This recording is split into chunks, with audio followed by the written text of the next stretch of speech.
chicas, hola.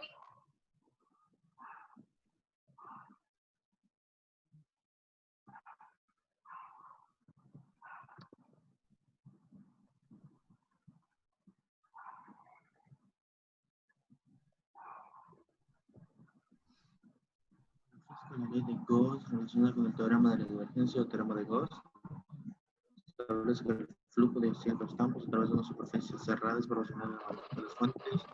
Dicho campo que hay en el interior de una misma superficie, estos son aquellos.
Ok, chicos, bienvenidos de nuevo.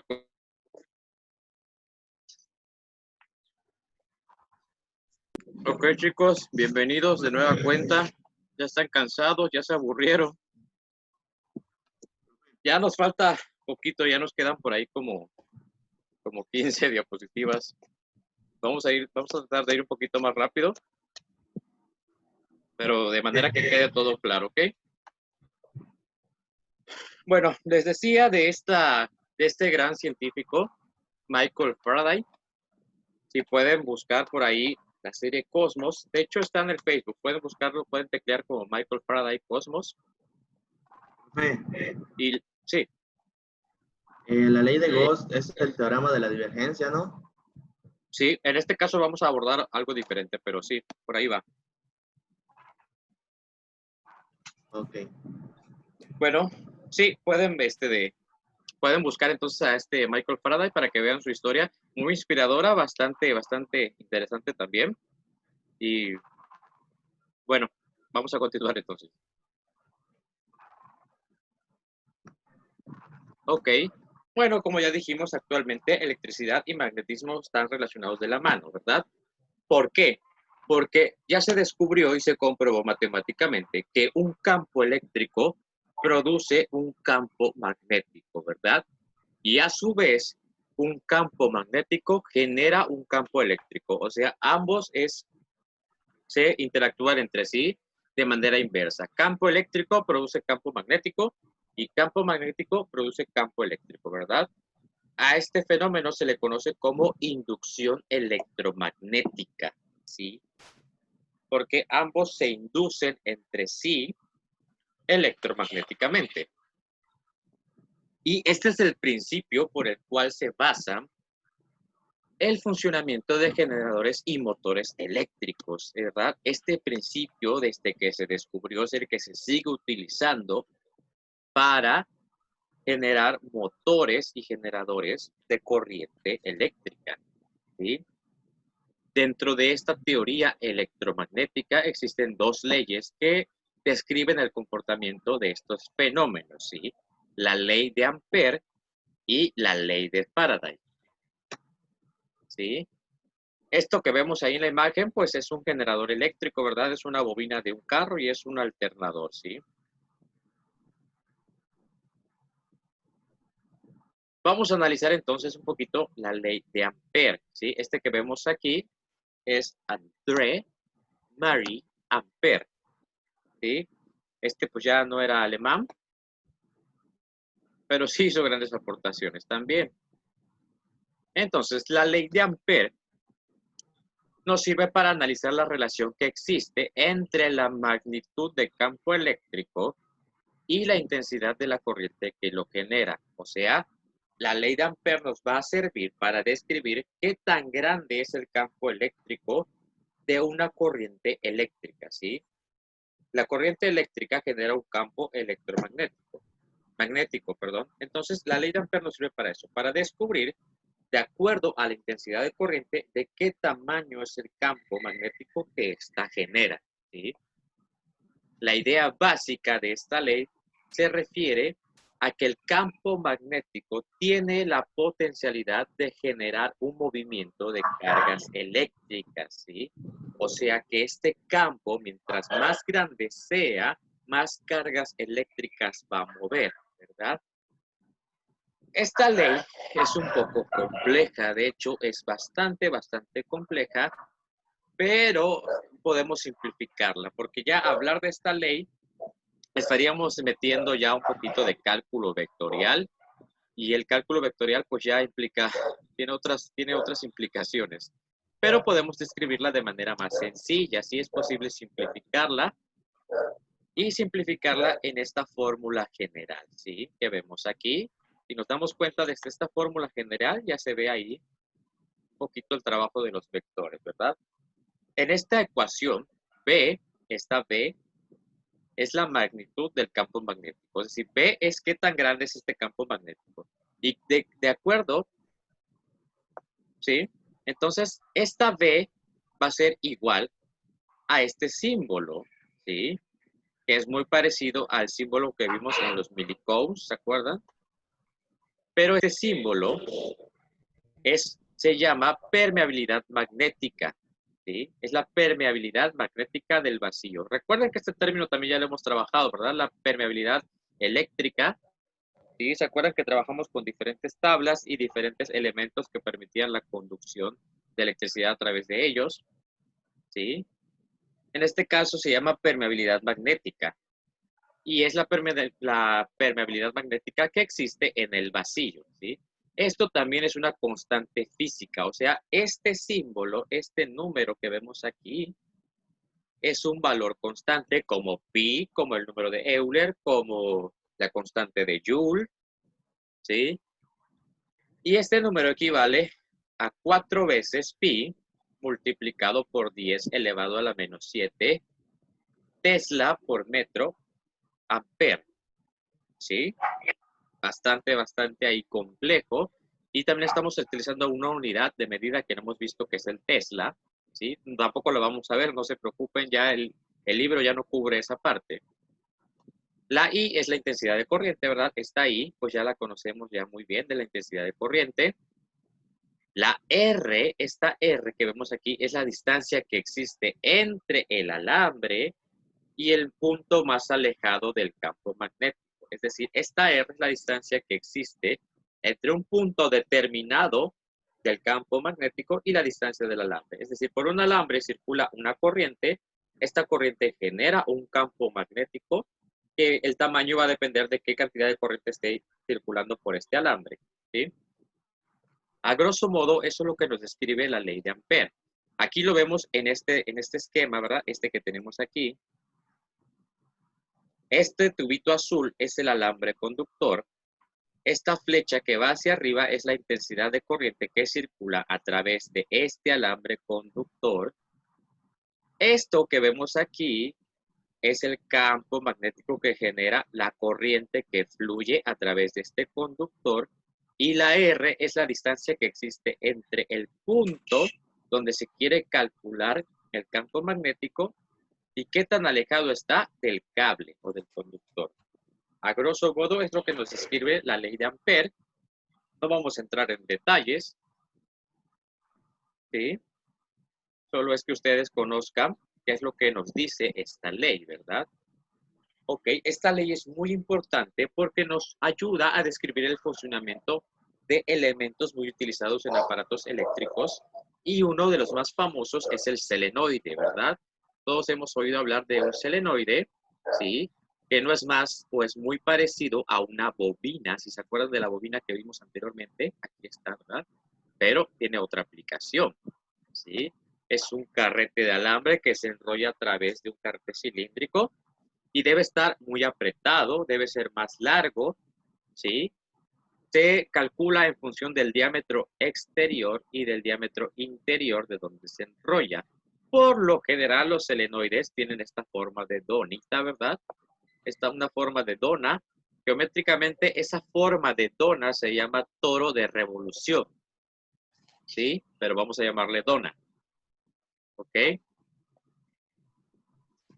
Estos selenoides se utilizan para generar campos magnéticos, pero de manera controlada. Es decir, ya el humano ha llegado hasta ese punto en el que podemos generar campos magnéticos controlados. Podemos definir y podemos decidir de qué tamaño o de qué intensidad queremos este campo magnético, ¿sí? Y eso lo utilizamos dentro de aparatos eléctricos para manipularlos a nuestro antojo. Para esto nos sirve la ley de Ampère, ¿sí? El campo magnético producido por dicho selenoide va a ser más intenso mientras más vueltas le demos al selenoide, ¿sí? Es el componente básico para la construcción de motores eléctricos, ¿sí? En este caso vemos aquí en la figura de acá arriba, pues es un selenoide bastante pequeño, tal vez para una laptop, para un celular, para algo que no requiera mucha fuerza. Pero si vemos en la imagen de aquí abajo, vemos estos selenoides ya de gran tamaño, pues para motores que requieren más fuerza, como lo puede ser el de una montaña rusa, como vemos aquí en la imagen, ¿verdad?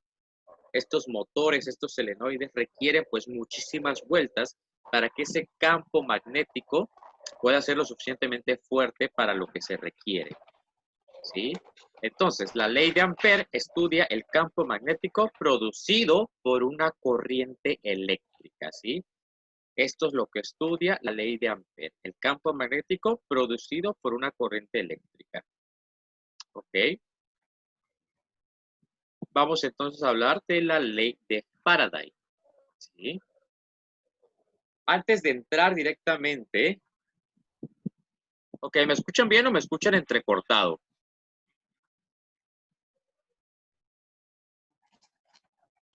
Yo ahorita lo escuché reportado. Sí, sí, me pareció que es inestable la conexión.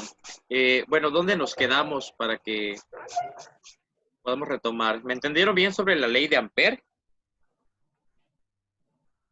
¿O queda alguna duda? ¿Quedó clara la ley de Ampère?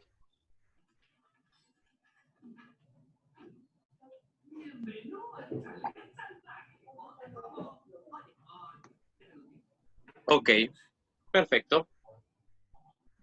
Vámonos entonces a continuar con la ley de Faraday. Pero antes de entrar de lleno a la ley de Faraday, hay que definir un concepto que se aplica mucho y que vamos a estar utilizando con la ley de Faraday, que se llama flujo magnético, ¿ok?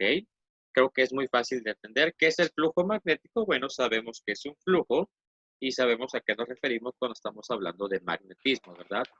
Es la forma en la que se mide o se cuantifica el campo magnético. Así como el agua la medimos en litros, así como la masa se mide en kilogramos, el flujo magnético es una unidad de medida que se utiliza para cuantificar el campo magnético, que cruza por un área determinada, ¿verdad? Ok, ¿qué nos dice la ley de Faraday?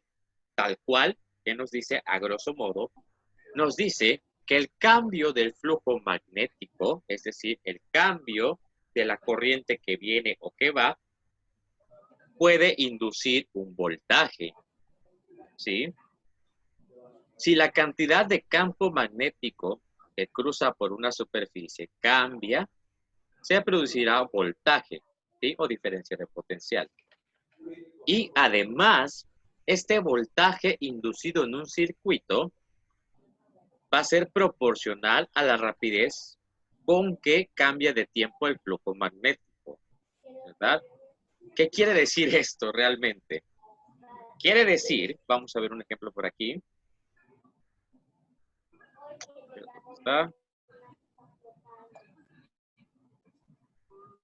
Ok, bueno, quiere decir, esto nos quiere decir que cuando tenemos un flujo magnético, vamos a explicarlo, voy a explicarlo de manera simple, ¿sí?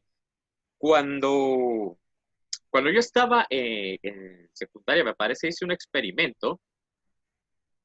Yo quería convertir un ventilador que utilizara energía magnética realmente. Todavía en ese momento no conocía los electroimanes y yo pensaba que el ventilador podría hacerlo funcionar simplemente con descargas o cargas magnéticas. ¿Y qué es lo que yo hacía? Ok, puse una rueda y la rodeé de imanes negativos. Luego construí un tubo sobre el cual iba esta rueda rodeada de imanes positivos, ¿ok? Para que estos se repelieran e hicieran girar el ventilador, ¿sí? Básicamente de esto nos habla la ley de Faraday, que podemos producir un voltaje a través de campos magnéticos, ¿sí? Ahorita lo vamos a ver de manera más detenida. Aquí tenemos la ecuación matemática de la ley de Faraday, ¿sí? Que si se dan cuenta, esta ley de Faraday ya entra en campos puramente vectoriales, ¿sí? Cálculo vectorial, un poquito de matemáticas avanzadas ya. No la vamos a abordar, es importante nada más que la observen, porque todo este movimiento electromagnético ya ingresa en un campo un poquito más avanzado, pero ahorita no la vamos a abordar. Solo vamos a entender los conceptos generales. Vamos a ver este ejemplo que tenemos aquí. Es un pequeño video de cómo funciona o qué es lo que nos explica la ley de Faraday. ¿Ok? ¿Cómo es que se puede producir una corriente eléctrica o un voltaje a través de un campo magnético, ¿verdad? Suena un poquito descabellado, pero ahorita vamos a entender cómo. Ok, voy a buscarlo entonces y ahorita se los pongo para que ustedes observen más detenidamente. Que de hecho, eso es lo que les platicaba. Si ustedes pueden buscar, insisto, el capítulo de Michael Faraday en la serie Cosmos, pueden teclear en el Facebook Michael Faraday Cosmos, y ahí es donde explica esto que vamos a ver, para que ustedes entiendan el tamaño o la grandeza que tuvo este descubrimiento, esta aportación que hizo Michael Faraday al mundo, a la humanidad. Para adelantarles un poco,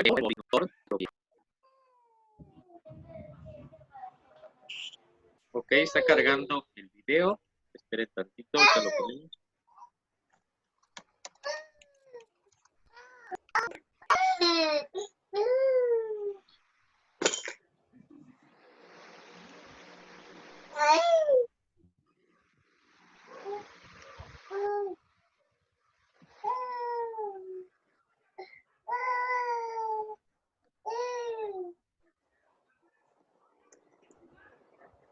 Ok, permíteme un segundo, nada más está cargando el video para que lo puedan observar.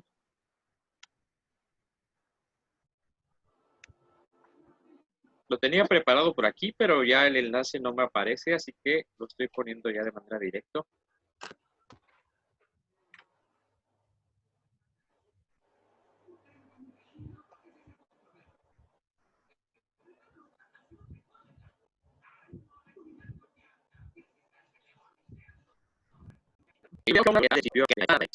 Magnética, y lo vamos a ver este señor Michael Faraday, esos motores realmente no tenía potencialidad, pero entonces pues ya se dieron cuenta de la magnitud de este invento, de este descubrimiento.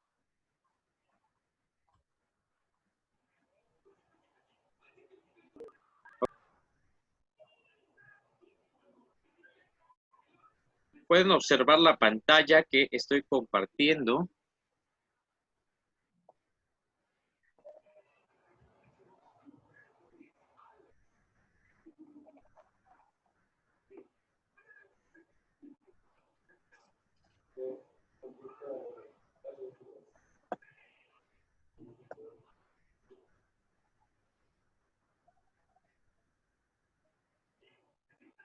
Ok, pueden ver toda la pantalla que comparto. Yo no lo veo, profe.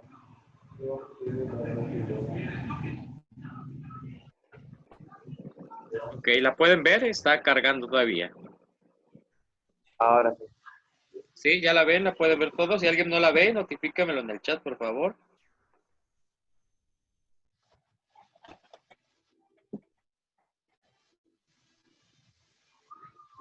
Ok, vamos a analizar entonces, vamos a ver este video. Ahí en el video va a aparecer el texto, el creador de este video va poniendo ahí sus anotaciones para que lo puedan apreciar. Ok.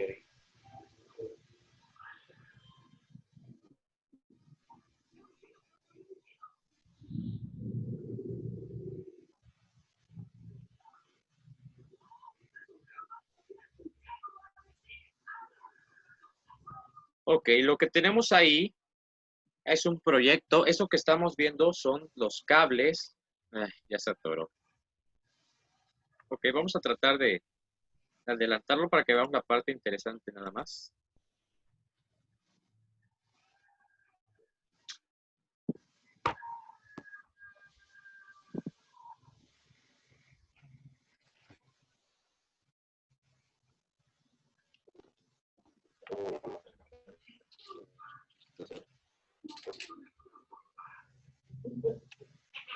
Ok, está tardando mucho en cargar. Vamos a mejor a dejarlo. Les voy a pasar el link para que lo puedan checar. Porque creo que sí nos tomaríamos un poco más de tiempo para que cargue el video aquí. Así que vamos a seguir con la clase porque todavía nos falta un poquito más. Ok, realmente lo que hacía en el experimento es que tenía unos cables de cobre enrollados y por la parte de abajo colocaba un imán, ¿sí? Él ponía a circular una pequeña corriente a través de una batería por esos cables de cobre y al ponerle el imán en la parte de abajo, el cobre empezaba a girar. Mientras más cerca se encontraba el imán, pues más rápido giraba ese cobre. Entonces, es el principio de un motor o de un generador eléctrico, ¿sí?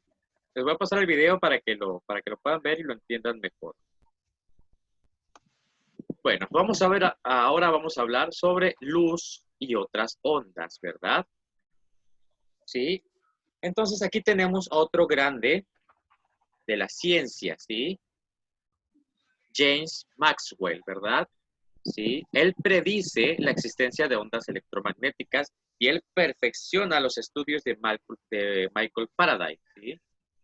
Un campo magnético ya sabemos que puede generar, un campo eléctrico ya sabemos que puede generar un campo magnético y que un campo magnético genera un campo eléctrico, ¿sí? Esta conversión, ¿sí? Todo este movimiento generan ondas electromagnéticas, ¿sí? ¿Se acuerdan que ya habíamos tratado también sobre este concepto de ondas electromagnéticas, ¿sí?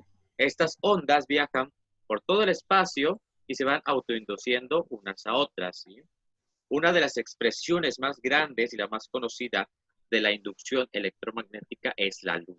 Así es, la luz tal cual como la conocemos, y no solamente la luz eléctrica, sino la luz tal cual, la luz del sol, todo lo que podemos conocer en materia como luz es una onda electromagnética. La luz en sí es una onda, ¿sí?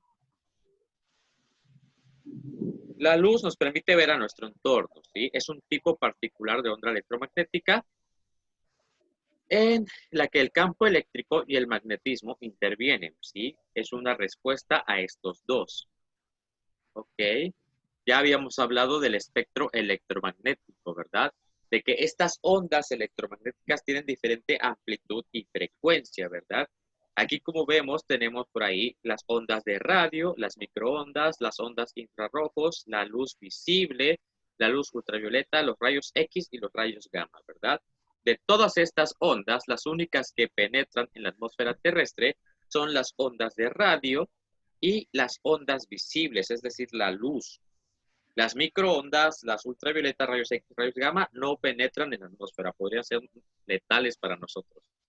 Ok, la amplitud de onda que tienen cada una de ellas, pues aquí está, ¿verdad? Sí, las ondas de radio pueden alcanzar amplitudes muy grandes, como de edificios y también como de personas. Las microondas, pues son un poco más pequeñas, ¿verdad? Como mariposas. Las ondas de infrarrojo, pues son todavía más pequeñas, son del tamaño de la punta de una aguja. Por eso en los celulares, cuando teníamos infrarrojo, teníamos que tenerlos muy cerquitas porque son muy pequeñas. La luz visible, pues tiene un tamaño también bastante pequeño, ¿verdad? Ya como bacterias. La luz ultravioleta todavía es más pequeña, la amplitud de onda al tamaño de moléculas, la amplitud de onda de los rayos X es al tamaño de átomos y los rayos gamma son todavía más pequeños, están al tamaño de un núcleo atómico, ¿verdad?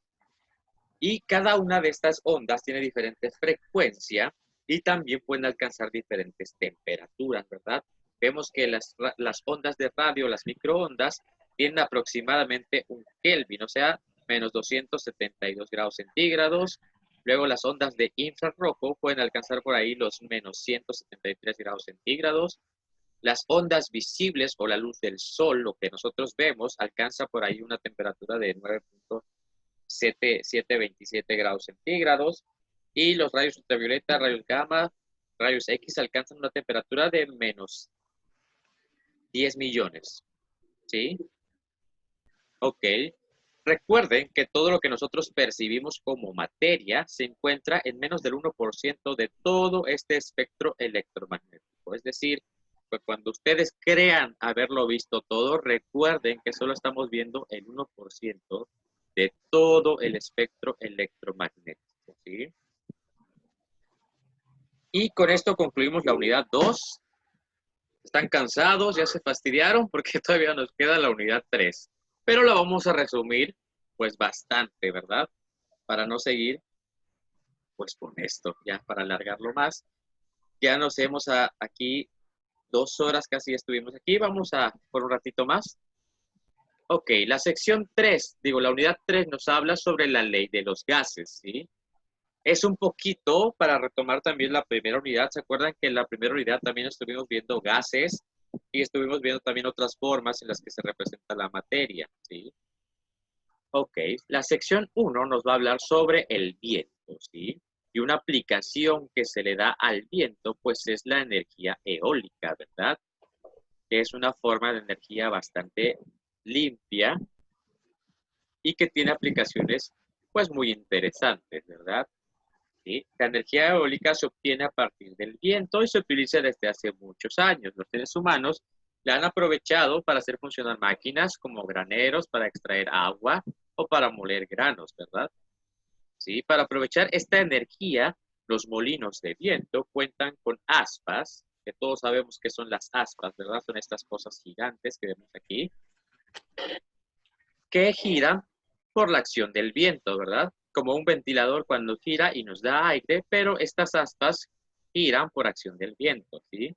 Estas aspas están conectadas a engranes y a un eje en el cual el movimiento lo transforma en energía eléctrica. En este caso, ya hablando un poquito más en la actualidad, pues tenemos estos generadores, estos molinos de viento que nos generan energía eléctrica, ¿sí? Los de la CFE. El viento ingresa por este lado, hace girar esta aspa. Esta aspa está conectada a una serie de engranajes que llegan a un generador y este generador convierte el movimiento mecánico de las aspas en energía eléctrica, ¿sí? ¿Se acuerdan que también habíamos hablado de conversión de energía mecánica a eléctrica? Pues es lo que aprovecha estos generadores de la CFE. Bueno, aquí tenemos también hablando del aire y algunas propiedades de los gases, ¿verdad? Recordemos que el aire es considerado como un gas porque comparte estas propiedades, ¿sí? ¿Se acuerdan que en la primera unidad hablamos de las propiedades de la materia? Bueno, pues está compuesto el aire por partículas diminutas llamadas átomos, ¿verdad? Aunque no lo veamos, aunque esté aquí todo invisible, hay aire girando a nuestro alrededor que realmente está compuesto por partículas atómicas, ¿sí? Estos átomos se agrupan entre sí para formar estructuras llamadas moléculas. Y dependiendo cómo estén organizadas estas moléculas, la materia va a tener distintas propiedades, ¿verdad? Recordemos, aquí está este cuadro en el que tenemos los 3 estados de la materia: sólido, líquido y gaseoso. 3 estados de la materia. Podemos encontrar cualquier cosa que sea materia en un estado sólido, en un estado líquido o en un estado gaseoso, ¿verdad? Vamos a ver las características moleculares. Un sólido se caracteriza por tener sus moléculas muy cercanas entre sí. Recordemos que las moléculas son como estas bolitas, ¿sí? Vamos a decir que son unas pelotitas de plástico, y un sólido tiene esas pelotitas de plástico muy cerca entre sí, muy unidas, que no permiten el paso de nada. Por ejemplo, este mouse. Este mouse pues se encuentra en estado sólido, ¿verdad? Si yo lo toco con mi dedo, no puedo atravesarlo, ¿sí? Topo con él, porque si lo miramos a nivel atómico, sus partículas o sus moléculas están muy juntas, tan juntas que no dejan pasar nada entre ellas, ¿sí? Ok, el estado líquido, la separación entre las moléculas es un poco mayor que los sólidos, pero no tanto como los gases, ¿sí? Si yo tengo una piscina con agua, yo puedo meter mi mano, puedo meter mi cuerpo entero y va a permitir el líquido que yo esté dentro de él. No voy a formar parte de él, pero voy a estar dentro de él. Los líquidos tienen esa cualidad, que sus moléculas a nivel atómico están un poquito más relajadas y permiten entrar. Yo puedo meter mi mano en agua, en miel, ¿qué será? Otro líquido por ahí, en refresco, tal vez, ¿sí? Y en cambio, los gases tienen la característica de que sus moléculas están muy, muy alejadas. Tan alejadas que nosotros podríamos interferir entre, por ejemplo, un gas también puede ser el humo. El humo no pone resistencia, ¿verdad? Yo puedo atravesar el humo, puedo moverlo a mi voluntad también, porque sus moléculas están muy alejadas, ¿verdad? Recordemos también que una característica de los sólidos es que tienen una forma definida. Un sólido tiene una forma definida. En cambio, un líquido se puede adaptar a la forma del recipiente que lo contiene. Pero tiene un volumen determinado. Es decir, si yo tengo 100 mililitros de agua, lo puedo poner en un traste muy grande y van a seguir siendo 100 mililitros de agua. Va a ocupar un espacio muy pequeñito. Lo puedo poner en una botella y puede ocupar siempre 100 mililitros de agua. Pero en el caso de un gas, si yo acomodo un gas en una botella de 1 litro, pues el gas se va a esparcir por toda esa botella de 1 litro. Si yo acomodo ese gas en una botella de 3 litros, se va a esparcir por toda la botella de 3 litros. Es decir, que los gases van a llenar el recipiente que los contenga. ¿Ok? Ahora bien, la temperatura, porque también podría considerarse una característica a tomar en cuenta en la relación con los gases, la temperatura pues no es más que una medida que nos indica qué tan rápido se mueven las moléculas, ¿verdad? Realmente la temperatura nos indica qué tan rápido se están moviendo esas moléculas, ¿sí? Mientras estas moléculas se muevan más rápidamente, la temperatura va a ser más elevada. Si las moléculas se mueven pues más lento, la temperatura va a ser menor, ¿sí? Realmente la medida de temperatura no es más que un velocímetro para partículas, para moléculas, ¿sí? Ok, bueno, vamos a seguir entonces con más. Y entramos a la ley de los gases. Ok, ¿alguien tiene alguna duda o alguna aclaración? O si es verdad, quedan 5 minutos. Vamos a cerrar esta sesión y abrimos ya la última porque ya es lo último que vamos a ver para que no se me cansen mucho. Vamos a cerrar esta sesión y volvemos a entrar inmediatamente, por favor, ¿ok? Los veo enseguida.